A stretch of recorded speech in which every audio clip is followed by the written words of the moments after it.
Love is a feeling you don't have to hide. Comes to your life every once in a while.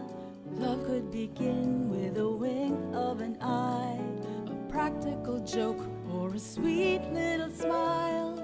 Love is a blessing when it comes along. Everyone's got their own chance to belong. Hi, good morning. I'm here in Queens, in New York. And my name is Nelfa, Pama, Ariola. And we are here in the restaurant called Kabayan. We are a witness to the experience of Ariola. A mother, she has proven that an old bad habit can be transformed, can be corrected, can be remanded through the power of prayers. So, Mrs. Ariola, Ma'am, can you share with us some insights, your personal views about the power of prayer? Well, of course, all of us is a sinner here on earth. But when I came here in New York, I changed, my attitude. Before, I'm a little bit mischievous and, things that, for the younger woman, sometimes, you have so many things that you should not do it, but because of happy-go-lucky woman, I do some things that, it is not good also for a woman and for as a Christian. But I did not realize that before, because, you want to explore or you want to enjoy your life. But as I grow older, I realized that things that I have done before for joyful or for happiness is not, if you are really close to God and you think about God, as our Creator, the things that I have done before, I really very sorry for doing so, because I'm also a Catholic, but Catholic only in name, but not in deed. So here when I come to America,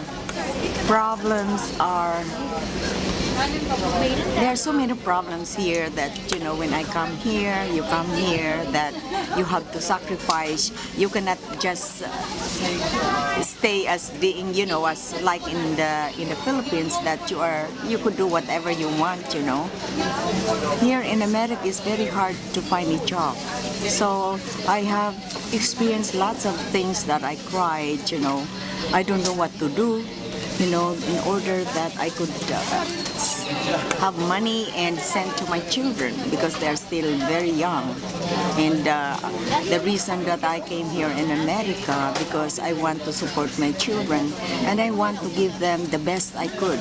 Like my mother, we are not rich. My mother is just a teacher and my father is just a soldier. What you could expect for is 6 children in the family. So it come to my mind that, I have to go to America, to give a better life for my 3 children. But when I came here in America, the first month that I am here, I got sick. I have a problem in my heart, and I was brought to the hospital wherein, I don't have money, I don't have insurance, I don't have anything, But God is guiding me. So somebody brought me to the hospital. The person that I live with, we are renting a a studio apartment, and we are 6 in the studio apartment. But we have a good relationship for each other. So when I was attacked to my heart, I have illness in my heart, they brought me to one of my friends in the apartment know somebody in the hospital, and they brought me to the hospital. First in Bellevue Hospital, but Bellevue is so crowded, and I need instant attention for my sickness or for my illness. So somebody, the guy who asked them to help me, brought me to his job there in St. Vincent Hospital. I was treated there, and I have a big bills for my because the doctor catheterized my heart because one of my what they call this artery in my heart was narrowing and there is a block on it, and that's the reason that it's very hard for me to breathe, you know. So somebody helped me, and I was done the procedure, and I get well, you know, little by little. So there is always God that helps me. I did not notice that only when I was closer to God. Why still I survive when I have those difficulties in living? So one of I went to the church and I met a woman that she brought me to, there is another ceremony there in Brooklyn. I don't know what is that church is. She brought me there, and there I feel something in my heart that I cried so much that she teach me what to do, because you know I am a Catholic, and I also study in a Catholic school, but you know I only know how to pray the rosary and go to church every Sunday. So I have this knowledge, a better knowledge of being closer to God. So from that time, I always attend these seminars or whatever prayers that my friend that I met in the church always bring me somewhere, you know, if there is another occasion for praying. So now I'm closer to God. And I know I have so much problem. Of course, you know, I have 3 children. And one of my children even doesn't believe in the priest, you know, because of the problem for the Catholic priest. That, you know, that he doesn't like it. But 10 years of praying here in New York, my daughter converted, and he now very close to God, and she always pray. She knows how to, you know, understand people now. Before she's quite nasty, and because you know I'm a broken family, you know, so you know it affects to my 3 children, you know, that I am separated and I divorced my husband.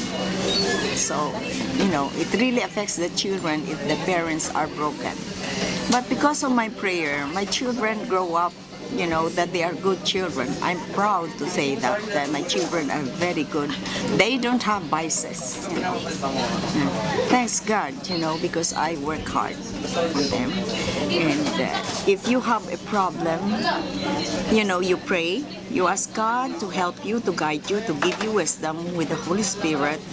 And that's why, you know, my children, I could say that my children are very good, you know. They are prayerful and they are honest, because I told them never lie, and honesty is the best. And that's what my story is. If you have problems, you know, this teenager, I always pray, you know. Without prayers, you know, life is nothing. We came from God, you know, God created us. And God is always there. And every morning before I go to anywhere, you know, I pray to our God the Father, that He always there. He created me to love Him, to adore Him, and to honor Him. And Jesus, I always thank God. Always ask forgiveness for what you have done for the day, and thank Him for the grace that you have in the day. And God the Holy Spirit, that He will guide you and give you wisdom.